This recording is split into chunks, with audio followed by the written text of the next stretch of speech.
Rudy, good to have you on the broadcast. Let's start with the Attorney General in Michigan deciding to go after two state legislators who met with the president. Oh, they're tough people in Michigan, aren't they? Those radical Dems. And also, were they wearing masks or not wearing masks, or maybe the mask didn't quite cover the nose? I'm not sure.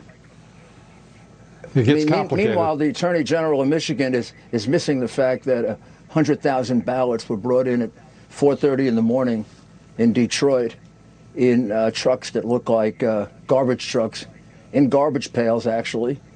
All those ballots were counted for Biden with no Republican inspectors around. We've got something called witnesses what is it? that could testify to it under oath, but I guess the Michigan Attorney General doesn't like witnesses that testify under oath about things that are damaging the Democrats. I mean, what a phony. Total phony. They have what happened in Detroit can only be described as the worst fraud I've ever seen, carried out deliberately by the hack Democrat crooked party of Detroit. The overvotes are 140, 150, 200%, 300, 400%. How can you have 400% overvotes without having fraud? And the Attorney General doesn't care about that because he doesn't care about Democrats stealing elections. He should be all over that. That seems to be a broad theme. Well, you would think. You would think it would be a bipartisan issue, electoral integrity. You would think that the Democrats would be just as excited. Well, not with crooked. Who knew they were so crooked in Michigan, in Pennsylvania? Just about everybody. The fact is that we weren't prepared for this election, it appears, because some people are getting surprised by what we're witnessing in Philadelphia, in Detroit. Chicago is going to be the next surprise.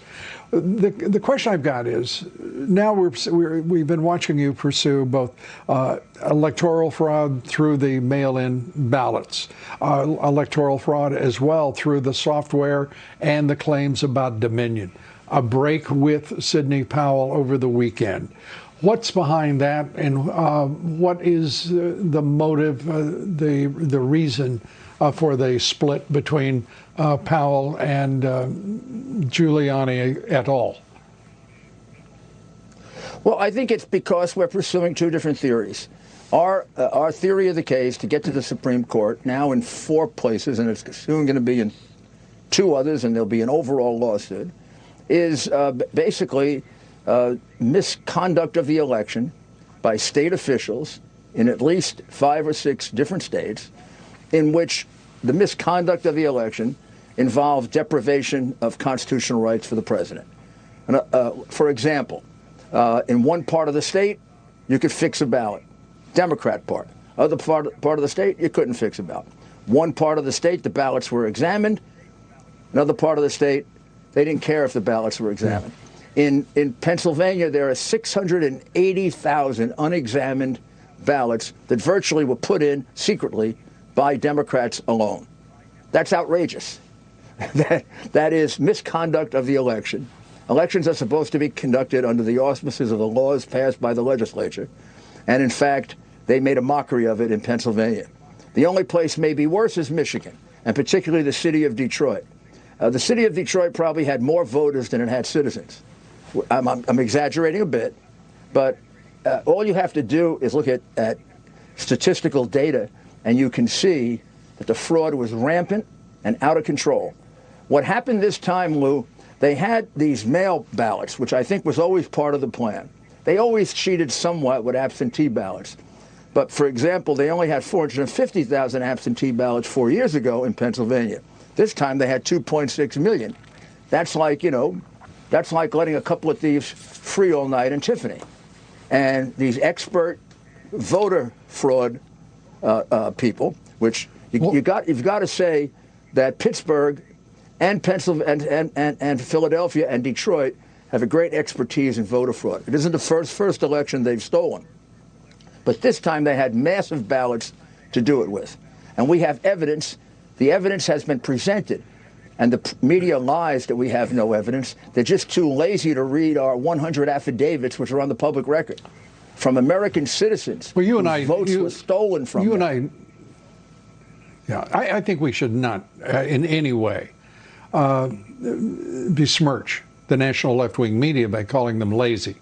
I think you and I both know that they are politically corrupt and aligned through their corporate ownership with the establishment that means to carry out its will, even in an election in which 74 million people cast votes, apparently not knowing what the polls had told them going into it. Suppression polls, as it turns out, and as the president points out. So here we are, 3 weeks tomorrow from the election. We're moving toward those dates of the 8th of December and the 14th of December. How much flexibility do you have, and how urgent are those deadlines that approach? Oh, the deadlines are urgent, no question about it. There isn't a lot of time, but there's time, and the fact is that the facts are there. We just need to get them before a trier of fact or before a court that'll be fair, and we'll listen to them.